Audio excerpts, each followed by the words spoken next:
శ్రీకృష్ణ పరమాత్ముడు ఇంకొక శ్లోకంలో చెప్తున్నాడు, గచ్చంతిష్టన్ సదాకాలం వాయు స్వీకరణం పరం సర్వకాల ప్రయోగేణ సహస్రాయుర్భవేన్నరః. ఇప్పుడు ఇందాక నేను ఏదైతే చెప్పిందో ఇప్పుడు పళ్ళ గుద్ది మరీ చెప్తున్నాడు. నడుచుచు నిలబడుచు గచ్చంతిష్టం సదాకాలం అంటే నడుచుచు, గచ్చన్ అంటే నడుస్తున్నప్పుడు, ధ్యానం అంటే ఏదో చెప్తున్నాడండి. నడుచుచున్నప్పుడు, నిలబడ్డప్పుడు, ఎల్లకాలమును శ్రేష్టమైన వాయుధారణమును ప్రయోగము చేత మనుష్యుడు 1000 సంవత్సరాలు కలవాడుగా అగును. ఇప్పుడు ఇలా వ్యాఖ్యానం వేరుంది, ఇలా వ్యాఖ్యానమేమో వేరుంది. కుంభకం చేయాలి, అవి ఉన్నాయి ఇవి ఉన్నాయి. ఎంత సింపుల్గా ఉంది చూడు. నడుచుచు, స్వల్పక్రియలు చేస్తున్నారా మహాప్రాణ విద్య సాధకులు? నడుచుచు, నిలబడుచు, మన భాషలో చెప్తా టీవీ చూస్తున్నారా, బట్టలు ఉతుకుచు, ప్రయాణాలు చేయుచు, ఇప్పుడు నా ప్రవచనం వినుచు, ఎప్పుడు కూడా వాయుధారణ చేయాలి అంటున్నాడు. వాయుధారణ ఎలా చేయాలి? ప్రయోగము చేత, ప్రయోగేన, ప్రయోగేన అంటే ఒక సత్య ప్రా అనే శబ్దం ఎప్పుడు వచ్చినా కానీ మీరు బాగా గుర్తుండి, పరి లేదా ప్రా అనేది ఏంటంటే ఉత్తమోత్తమ స్థితి, శ్రద్ధతో కూడింది అనర్థం. ప్రా అనేది ప్రశ్నకు పరిప్రశ్నకు ఏదైతే తేడా ఎట్లయితే మీకు బాబావారు చెప్పారో అట్లనే యోగము ప్రయోగేన అంటే ఉత్తమమైన శ్రద్ధతో, వినయముతో, భక్తితో ఆ శరణాగత భావముతో, యోగము ద్వారా, దృష్టితో, యోగము ద్వారా వాయుధారణ చేయాలి. నడుచుచు, తిరుగుచు, నిలుచుచు. ఇప్పుడు అర్థమైంది. 24/7 24 గంటలు 365 రోజులు నిద్రించే వరకు, నిద్ర నుంచి మేల్కొన్న తర్వాత కూడా మహాప్రాణ విద్య అనుష్ఠానం చేయొచ్చు అని చెప్పాను నేను. గచ్చన్ తిష్టన్ సదాకాలం, నడుచుచు నిలబడుచు ఎల్లకాలము శ్రేష్టమైన. ఒక్కొక్క పదం ఎట్లుంది? శ్రేష్టమైన. మరి శ్రేష్టంగా చేస్తున్నామా? మరి ఇక శ్రేష్టం ఎందుకు? నడుస్తున్న ముక్కులో గాలిని చూడయ్యా అని అనొచ్చు కదా కృష్ణుడు. ఇంత కథ ఎందుకు చెప్పాలా? చెప్పడు అట్లా.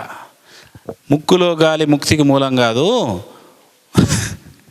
ముక్కులో గాలి ముక్తికి మూలం కాదు. అది అంగిలి ద్వారా జరిగే వాయుధారణ ప్రక్రియ ముక్తికి మూలము.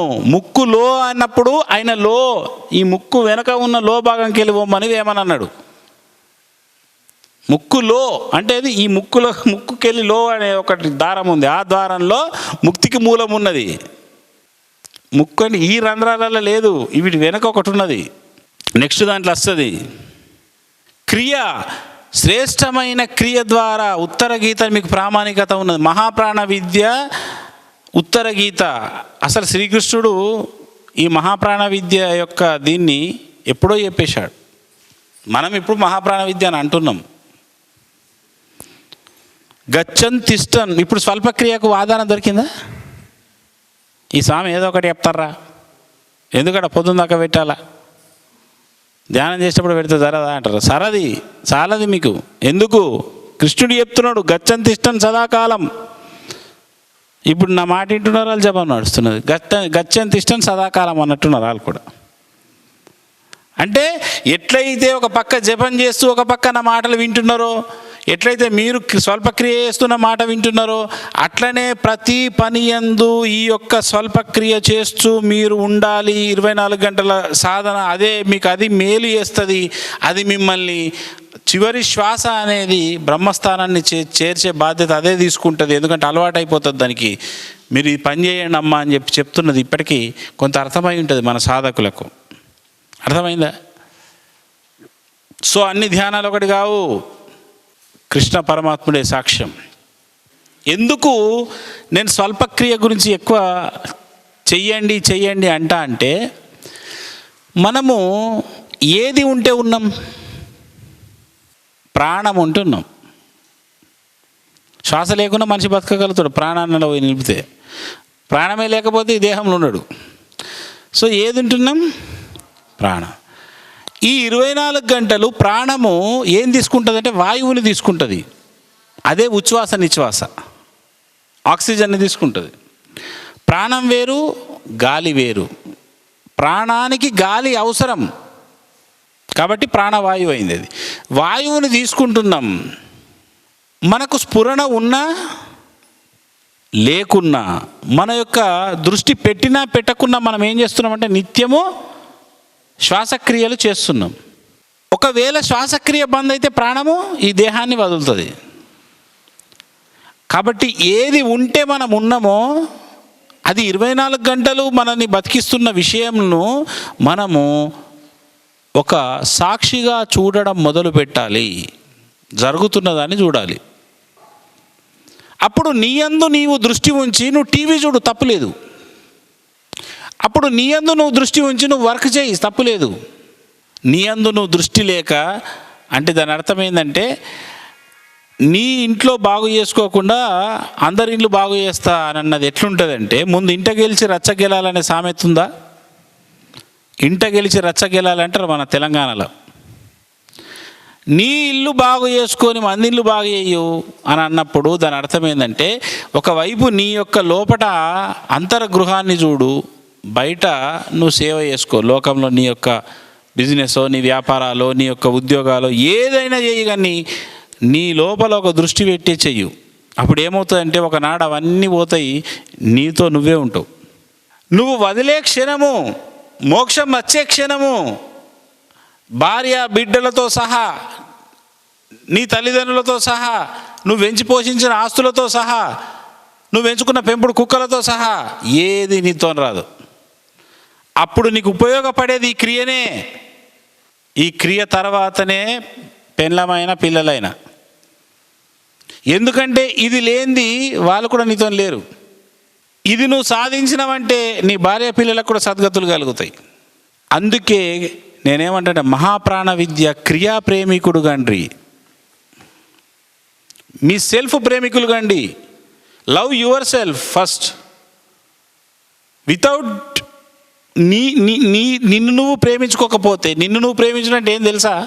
మన రూపాన్ని మనం ప్రేమించుకున్నాడు కాదు, నీ యొక్క ఆత్మ సౌందర్యాన్ని ప్రేమించు, నీ ఇన్నర్ ఎనర్జీని ప్రేమించు.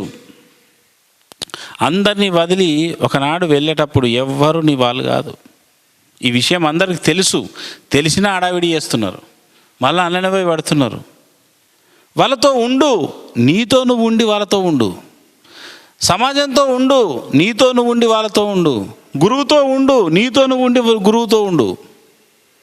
నీతో నువ్వు ఉండే ప్రతి క్షణము నీ యొక్క మోక్షానికి, నీ యొక్క ఎదుగుదలకు కారణమవుతుంది. చూడండి, మనం భార్య పిల్లలు లేకపోతే ఇంకోటి ఏదో చేస్తూ ఉంటాం.